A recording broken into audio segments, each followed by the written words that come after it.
Hello नमस्कार दोस्तों, आज के इस वीडियो में हम BPCS 184 को पढ़ेंगे। इस क्रम में आज हम इसके इकाई 1 में भारत में विद्यालय मनोविज्ञान का भविष्य, ताकि एग्ज़ाम में आने वाले इसे संबंधित प्रश्नों के उत्तर आप आसानी से और सरल भाषा में दे सकें। तो चलिए शुरू करते हैं और समझते हैं भारत में विद्यालय मनोविज्ञान का भविष्य क्या है।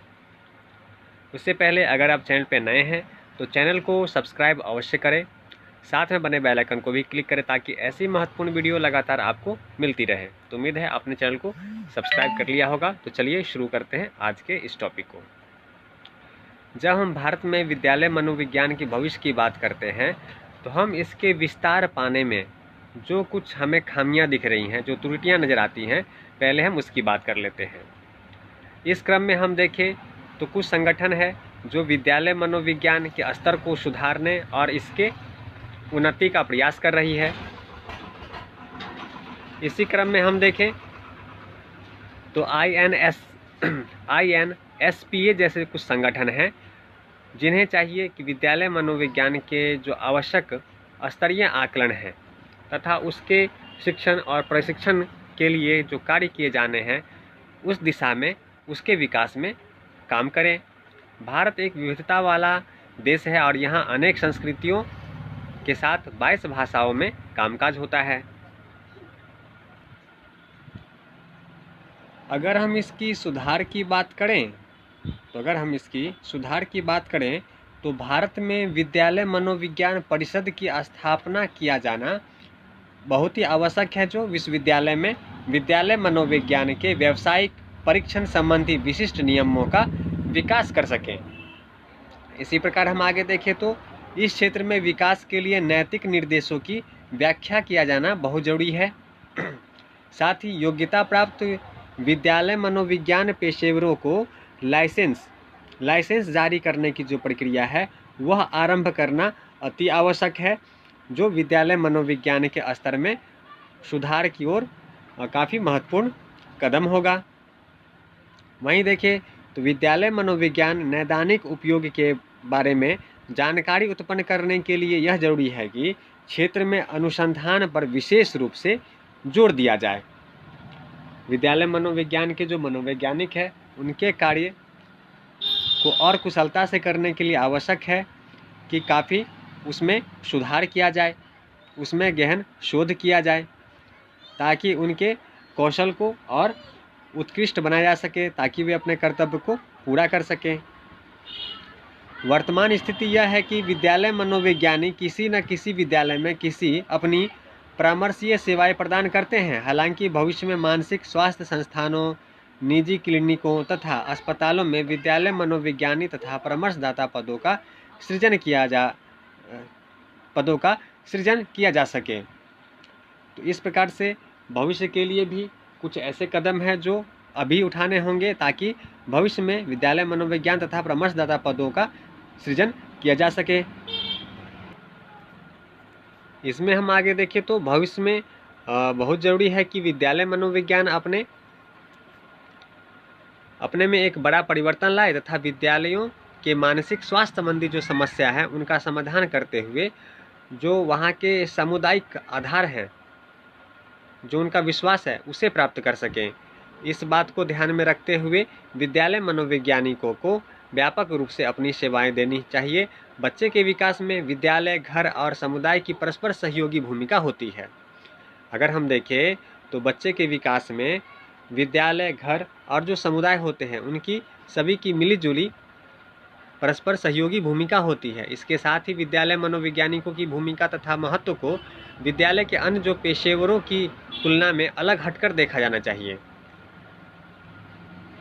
जो विद्यालय मनोवैज्ञानिक है उनका जो विद्यालय के शिक्षक हैं या फिर जो समुदाय है या फिर जो घर के सदस्य होते हैं, उनसे जो इनका महत्व है, इनका जो कार्य है, उसकी तुलना इन सब से अलग हटकर हमें करना चाहिए।